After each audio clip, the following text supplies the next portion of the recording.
Hello friends, ಎಲ್ಲರಿಗೂ ನಮಸ್ಕಾರ. ಲಕ್ಷ್ಮಿ ಪಾಕಶಾಲೆ ಕಾರ್ಯಕ್ರಮಕ್ಕೆ ಸ್ವಾಗತ. ಇವತ್ತಿನ ದಿನ ನಾನು ತುಂಬ ಸಿಂಪಲ್ ಆಗಿ ನಾವು ಈ ಸಮ್ಮರಲ್ಲಿ ಯಾವ ರೀತಿಯಾಗಿ ಮನೆಯಲ್ಲೇ ಜ್ಯೂಸ್ ಮಾಡ್ಕೊಳ್ಳೋದಂತ ತೋರಿಸ್ಕೊಡ್ತಾ ಇದ್ದೀನಿ. ಯಾರಾದರೂ ಗೆಸ್ಟ್ಗಳು ಬಂದಾಗ ಆಗಿರ್ಬೋದು ಅಥವಾ ನಮ್ಮ ಬಾಡಿ ತುಂಬ ಕೂಲ್ ಆಗಿರೋದಕ್ಕೋಸ್ಕರ ನಾವು ಈ ಥರ ಸಿಂಪಲ್ ಆಗಿ ಜ್ಯೂಸ್ನ ಟ್ರೈ ಮಾಡಬಹುದು. ಒಳ್ಳೆ ಟೇಸ್ಟ್ ಇರುತ್ತೆ ಮತ್ತು ಗೆಸ್ಟ್ಗಳು ಬಂದಾಗ ಫ್ರೆಂಡ್ಸ್ ಖಂಡಿತ ಟ್ರೈ ಮಾಡಿ ನೋಡಿ. ಅವರು ಕೂಡ ಕೇಳ್ತಾರೆ ಹೇಗಿತ್ತು ಅಂತ. ಅಷ್ಟು ಸಖತ್ತಾಗಿರುತ್ತೆ ರುಚಿ. ಬನ್ನಿ ಹಾಗಿದ್ರೆ ಇದನ್ನು ಮಾಡೋದು ಯಾವ ಥರ ಅಂತ ನೋಡೋಣ. ಮೊದಲಿಗೆ ಒಂದು ಮಿಕ್ಸಿ ಜಾರ್ ತೊಗೊಳ್ಳಿ. ಇದಕ್ಕೆ ಇವಾಗ ನಾನಿಲ್ಲಿ ಪುದೀನ ಹಾಕಿದ್ದೀನಿ. ಸ್ವಲ್ಪ ಪುದೀನ ಒಂದು 2-3 ಚಮಚದಷ್ಟು ತೊಗೊಳ್ಳಿ. ಹೆಚ್ಚು ಕಮ್ಮಿ ಒಂದು 20-25 ಎಲೆಯಷ್ಟು ತೊಗೊಳ್ಬೇಕು. ಈ ಥರ ಸ್ವಲ್ಪ ಕಡ್ಡಿ ಇರಬಾರ್ದು, ಆ ಥರ ಸೋಸ್ಬಿಟ್ಟು ಹಾಕ್ಕೊಳ್ಳಿ.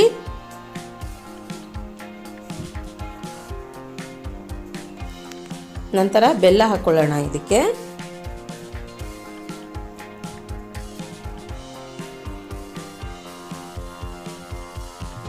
ಎರಡು ಏಲಕ್ಕಿ ಹಾಕೊಳ್ಳಿ.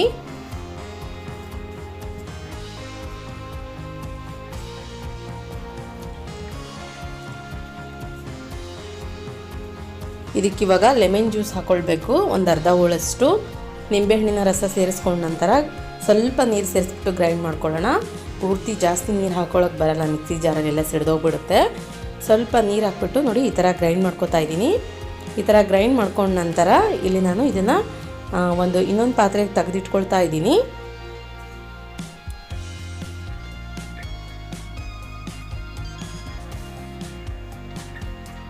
ಈ ಥರ ತೆಗೆದುಕೊಂಡ್ಬಿಟ್ಟು ಇದಕ್ಕಿವಾಗ ನಾವು ನೀರು ಸೇರಿಸ್ಕೊಳ್ಬೇಕು. ಇದನ್ನ ಸೋಸ್ಕೊಳ್ಳೋ ಅವಶ್ಯಕತೆ ಇಲ್ಲ, ಹಾಗೆ ಹಾಕೊಳ್ಳಿ. ಸೋಸ್ಕೊಂಡ್ರೆ ನಮಗೆ ಟೇಸ್ಟ್ ಹೊರಟೋಗ್ಬಿಡುತ್ತೆ, ಟೇಸ್ಟ್ ಕೂಡ ಸಿಗಲ್ಲ. ನಾನಿಲ್ಲಿ 2 ಗ್ಲಾಸ್ನಷ್ಟು ಮಾಡ್ತಾ ಇದ್ದೀನಿ.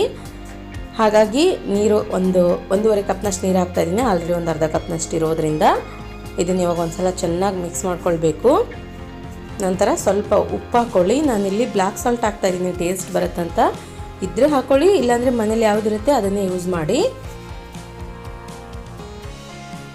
ನಂತರ ಇವಾಗ ಇದನ್ನು ಸರ್ವಿಂಗ್ ಗ್ಲಾಸ್ಗೆ ಹಾಕ್ಕೊಳ್ಳೋಣ. ಒಂದು 2-3 ಐಸ್ ಕ್ಯೂಬ್ಸ್ ಹಾಕ್ಬಿಟ್ಟು ಸರ್ವ್ ಮಾಡ್ಕೊಳ್ಳಿ, ತುಂಬ ಚೆನ್ನಾಗಿರುತ್ತೆ.